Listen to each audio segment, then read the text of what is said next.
All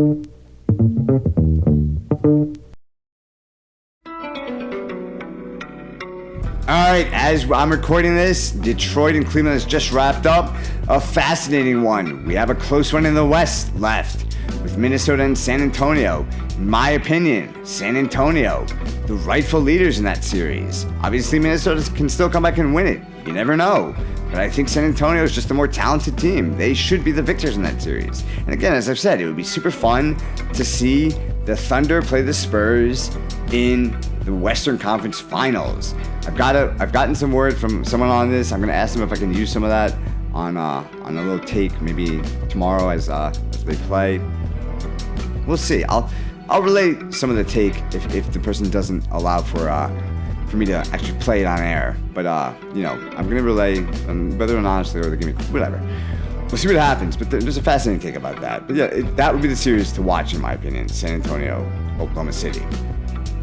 Now a fascinating one in the East. That was the case as of the last game when Cleveland won their second in a row at home. Cleveland finally finds a way to win one on the road in these playoffs. They beat Detroit at Detroit's arena. It was interesting. There's a lot going on.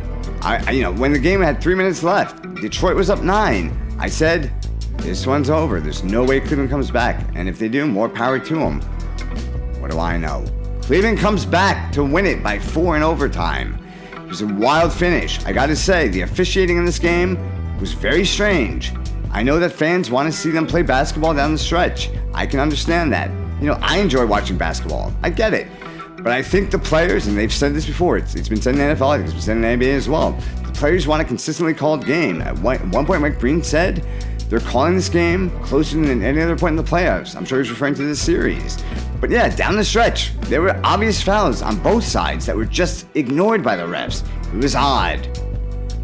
And I know Cleveland won it, but I do want to point out a couple things with the Cavaliers play down the stretch of the fourth quarter.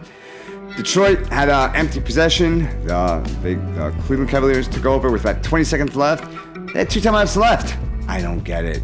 Well, I know, I talked about it yesterday about how the Lakers should not call timeout, but that's a different situation.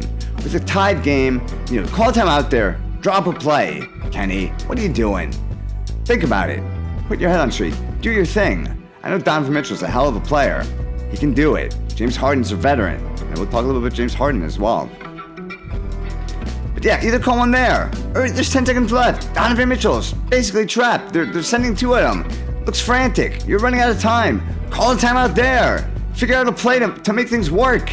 You could have won this game in regulation. I know they won it. I know it's a moot point now, but just something to think about. Will Kenny Atkinson learn from that mistake, or will he say it wasn't a mistake? I don't know if he'll be asked about it tonight. I'm not going to be able to stay up for the post-game comments, but for the pressers. But I think it was a mistake, and I was saying it in real time. I don't think this is hindsight. And again, Cleveland won, so it'd be weird to say this is hindsight. But yeah, I think they should have called timeout as possession started to figure out what they wanted to do. I can understand to some degree saying, all right, Donovan Mitchell, take the ball down court, figure out what to do with it. But yeah, call him with 10 seconds left. I don't know what was happening there. But yeah, I got to talk about James Harden. We've talked about his improved play, and I know he shot like crap from the field tonight. He did have 30 to lead the Cavs. But yeah, he's played much better, and it's amazing. He's 30 however many years old. The guy, he's got tendencies. We all have tendencies in life. He's got tendencies in life, I'm sure, but he's got tendencies on the basketball court.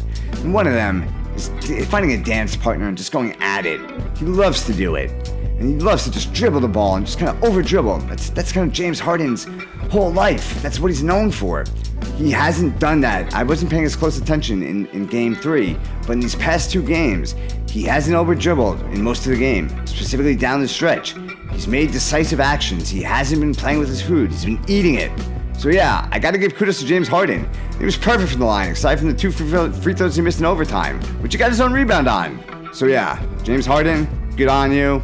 I don't think you're going to change the narrative unless you can get to more playoffs or win. I don't know if they win a championship this year. Maybe he changes the narrative. He will about the loser in the playoffs thing, but will they change the narrative about James Harden being a good player in the playoffs? I don't think so. But I think these are steps in the right direction for James. Yeah. So Cleveland wins by 4. The fascinating question becomes, because I pointed this out in the West, I think San Antonio Oklahoma City would be the better series. I'm coming around to the thought that Cleveland would match up better with the Knicks than Detroit. I know Detroit's got Dennis Jenkins, who's looked fantastic in these past couple of games, or at least over the last little bit. They've got Tobias Harris, who's been a legit second fiddle to Cade Cunningham. They've got Cade Cunningham. They've got Jalen Duren. But yeah, he hasn't been good. He's been awful.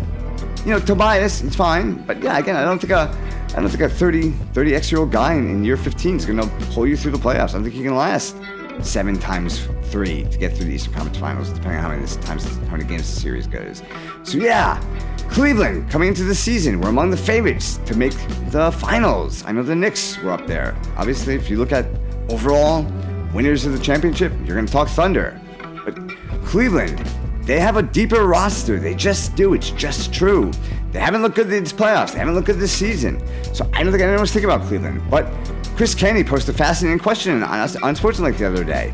Who would be the best player in the Cleveland Knicks series? It's a real question about whether that would be Donovan Mitchell. I know you could say it'd be Cade Cunningham, or would it be Jalen Brunson in a Detroit Knicks series, but if you go down the line, they don't have the same depth. I know, there's a lot of good players on Cleveland. They're expected to be here. Detroit's expected to be here too after what they did last year. But they're young.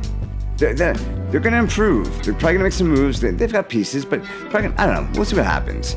But I think Cleveland would end up being the better matchup in terms of creating a more fulfilling and interesting series for the casual fan against the Knicks. And I guess I pointed this out as well. The Knicks, maybe they're looking for Detroit because they want to have that matchup against the team they don't seem to match up well against in terms of the physicality and how they play them.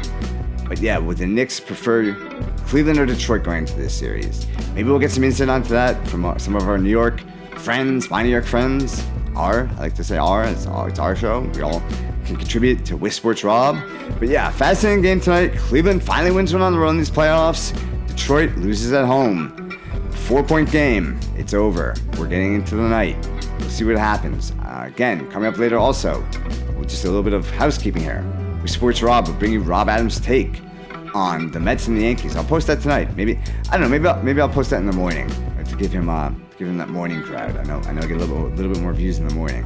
I prefer the evenings. I like, it's obviously most of the games are in the evenings. As I said, I don't like the 3 p.m. games. So, but we'll see what happens. I'll probably post that Rob Adams take in the morning, and we'll see who can take down the San Antonio Minnesota series, which is San Antonio up 3-2. We'll see who can take down this Cleveland Detroit series.